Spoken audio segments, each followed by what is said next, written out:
The Brad Rules! Sonic 3D Blast has always been a very peculiar and interesting entry in the Sonic series. Developed by Traveler's Tales and not Sonic Team, we received an ambitious spin-off game.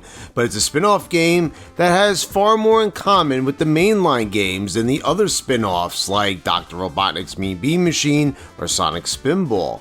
Sonic can run, jump, spin dash, and defeat badniks, and progresses through zones which are capped off with Eggman boss fights, but two defining changes alter the entire landscape of what we've come to expect in Sonic's mainline games. And the first of which is that 3D Blast is not in 2D. It's 2.5D, but definitely not 3D as the title suggests. And you move in the 3D space from an isometric view, which gives the illusion of 3D, much like in Super Mario RPG.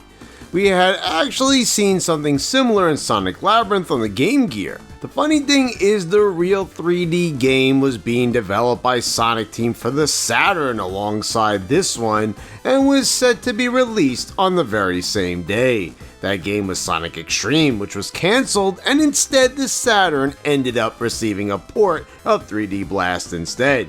In addition to the 3D elements, we've got pre-rendered graphics, and I do think Sonic's sprite looks quite good, as do the badniks. And everything looks colorful, vibrant, and detailed. The second big change is the Flickies. They have always been a part of the Sonic series, being imprisoned in Eggman's badniks, but now they're actually the only animal you'll free from the badniks as the game takes place on their island. In fact, the PAL version of this game is actually called Sonic 3D Flickies Island. It's actually pretty interesting to know that the Flickies have been around longer than Sonic, being that the game Flicky, which was released in arcades back in 1984, was the debut of the bird species. So Eggman is using the Flickies' ability to travel through rings to go anywhere they want to obtain the Chaos Emeralds, and Sonic needs to free them all by traversing the zones, defeating the badniks, and jumping through big rings to teleport them to safety. The great thing is, in the Genesis version, we actually get some cutscenes telling us the story, including some dialogue from Sonic and Eggman, which is really nice, and sadly it's absent from the Saturn and PC versions. Also, the Genesis has this very impressive full motion video cutscene to kick things off. We get one for the Saturn, but let's be honest, seeing something like this on the Genesis is worthy of praise. For the Saturn, it's just a video file being played. Doing this on the Genesis required some trickery, to say the least. So, how does the gameplay work? Each zone has 3 acts, and Act 1 and 2 are divided into sections, where Sonic must find 5 Flickies in each section and deliver them to the big ring to progress to the next section, and then eventually finish the stage by standing on the X symbol on the ground in the final section. So basically, what we have is an escort mission based game, instead of running through stages with your only primary objective being getting to the goal. In 3D Blast, that very goal is inaccessible without the Flickies being delivered to the rings.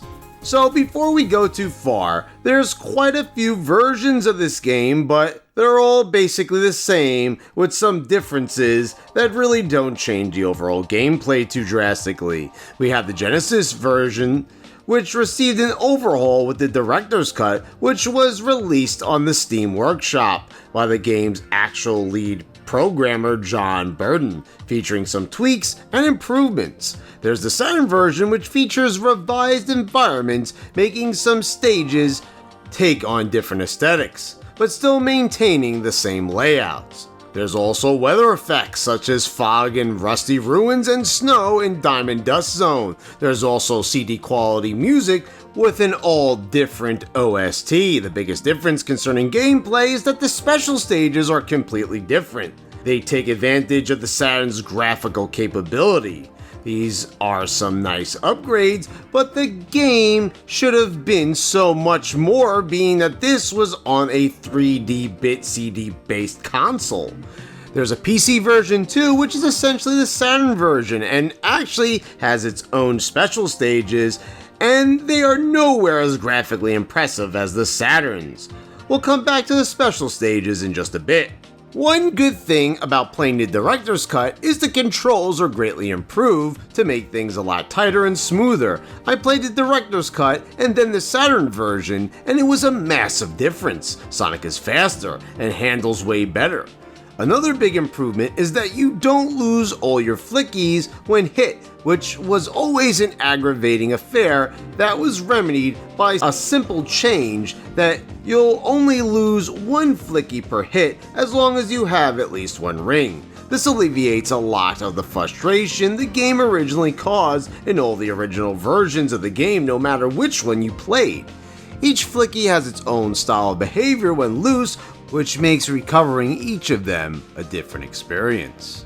The biggest problem in this game, no matter what version you play, is the camera angle. Even the director's cut, despite some camera improvements like when Sonic reaches high speeds, and during the Eggman boss fights, some of the platforming challenges are still quite challenging. Like this one in Rusty Ruins, where the isometric view really fucks with your judgment. Platforming with this kind of perspective isn't exactly ideal, and it certainly takes the precision from the classic series and flips it on its head in all the wrong ways. Hitting badniks is also a lot trickier with this perspective, and it's odd that the homing attack, which also makes its debut in this game under the name the Sonic Blast attack, is locked behind a rare power-up because it could have been the solution to remedy the problem. Too bad that this couldn't have been added in through the director's cut. Now let's talk about these stages. We've got 7 here, which is a respectable amount, but the design of them feels a little flat. Now, don't get me wrong, I enjoy them and each has something good about them and features set pieces and gimmicks that offer enjoyment, and the Saturn and PC version certainly add more personality to them. I like the little touches like adding wildlife in Green Grove Zone. You can see these cute little moles poking out of the holes in the cliff sides and monkeys in the trees. I also got a kick out of seeing these mice pop out of the vases in Rusty Ruin. It's little things that don't do a thing to enhance the gameplay, but they add to the level design, and I enjoy having them present. Spring Stadium feels tremendously bland. This place is just a bunch of spikes and definitely the worst zone in the game. Also, why are both Gene Gadget and Puppet Panic both technological facility levels and they're back to back? Why do this? My biggest complaint is that things feel very basic in this game, and granted it was designed around a very particular mechanic in mind, that being the flickies, and they probably didn't want to go too crazy fleshing out these stages with all the bells and whistles we had come to expect from the classic series, and that's really the most disappointing part of this game. It feels held back by that mechanic. Who really wants to rescue these birds and carry them to the goal? These flickies were just fine when Sonic would defeat the badniks, encapsulating them in the classic series. Why does he need to do this needless task of bringing them to the big rings to progress? Now, I do appreciate the explorative nature presented and hunting down the badniks to free the flickies, but I can't help but feel it would be so much better to not have to do this at all. Sometimes it seems like the developers struggle to find a way to develop around this mechanic, and as a result, we get a lot of flat, uninteresting terrain with bland checkerboard covered floors that don't provide a lot of variety, and although the stages allow for 3D movement, things feel a lot more claustrophobic and locked in. The Saturn version does disguise the checkerboard floors by adding more detail to them and making them match the environment of the stage to a far better degree. But it still doesn't change the fact that every inch of the floor is a square, making me wish that the levels were designed to look like actual surfaces. Green Grove could have had a grassy ground, and Rusty Ruin could have had a floor that actually looked like it was part of some ancient ruins. The Saturn really could have shown its finesse here. but Traveler's Tales just didn't go that extra mile. So, back to the special stages and how you are able to reach the true final boss. You will need to get all the Chaos Emeralds to do so, of course, and as I mentioned before, the special stages in which you obtain them will differ depending on the version you're playing. The Genesis stages just look flat out muddy. But I do like the aesthetic of being so far above the planet. Is that Mobius down there? Many people say these are easy, but actually I wouldn't go that far. While they're not hard per se, it can be difficult to avoid these spiked balls because you have to keep jumping and judging your jumps, and the way everything looks can be misleading. So I had to replay a few of the later ones. The Saturn special stages are some of the best I've ever played, and they look and play amazing. And we get this charming low poly model of Sonic as he runs through these Sonic 2 style half pipes. But they're nowhere as hard, and they're really fun and well designed. Now the PC version, yeesh, these just suck. How embarrassing do these look? They're just basically Sonic's 3D blast sprite running on the Sonic 2 half pipe, and it looks pretty laughable. Yikes, this is pretty bad.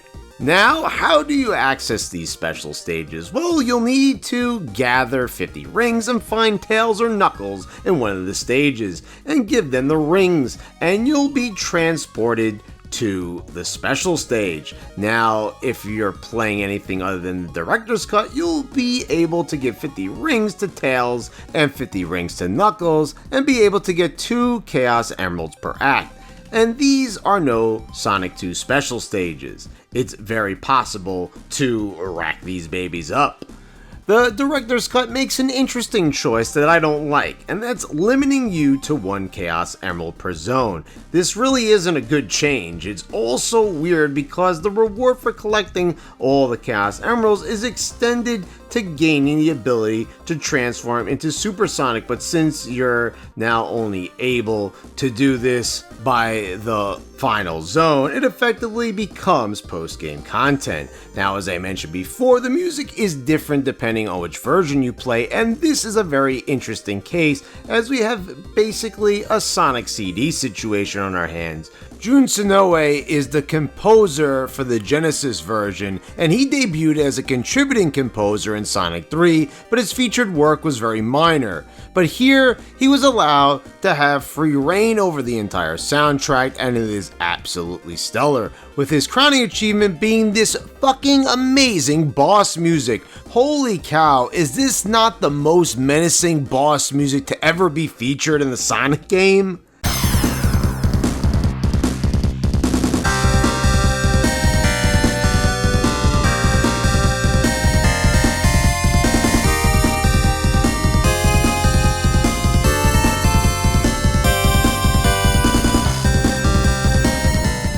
The Saturn and PC version are great in their own right, being composed by Richard Jacks, with the Rusty Ruin Act 1 and Act 2 music being 2 of the best moody pieces of music in the entire series.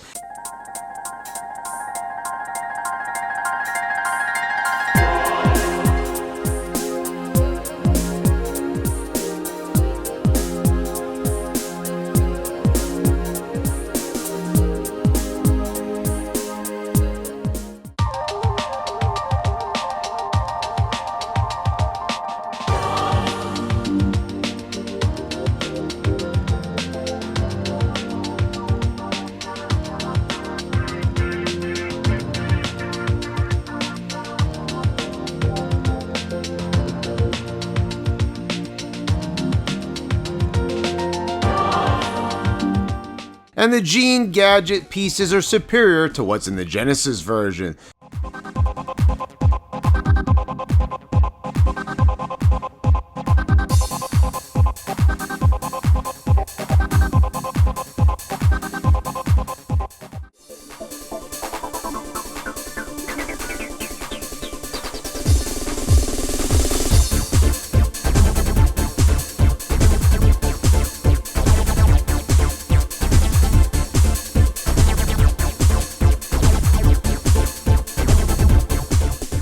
but I feel the majority of the stages have better music in the Genesis version, including the boss music. The Saturn version has a good boss tune, but it just simply doesn't compare in comparison. See for yourself.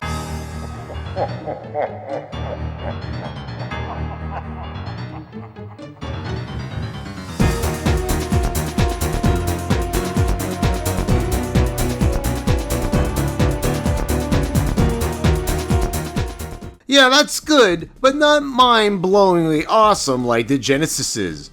So yeah, there you go, that's Sonic 3D Blast. Not a bad game at all, but not one of Sonic's best either. This is certainly a flawed game, even the director's cut, and even that one created a flaw of its very own with the special stage limitations. This one felt more like an experiment of how they could evolve Sonic beyond a two-dimensional plane instead of actually trying to make the latest and greatest Sonic game, and I can respect that.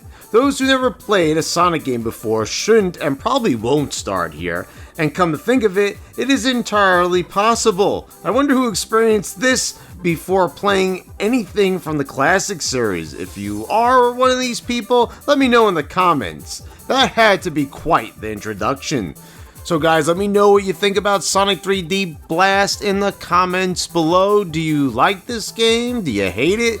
Do you think it's just so-so? I would love to know, so let's discuss it down below. And please subscribe if you haven't already. Click the bells to get all the notifications when I post all my new videos. And I want to thank all my subscribers for your continued support, and I'll see you next time.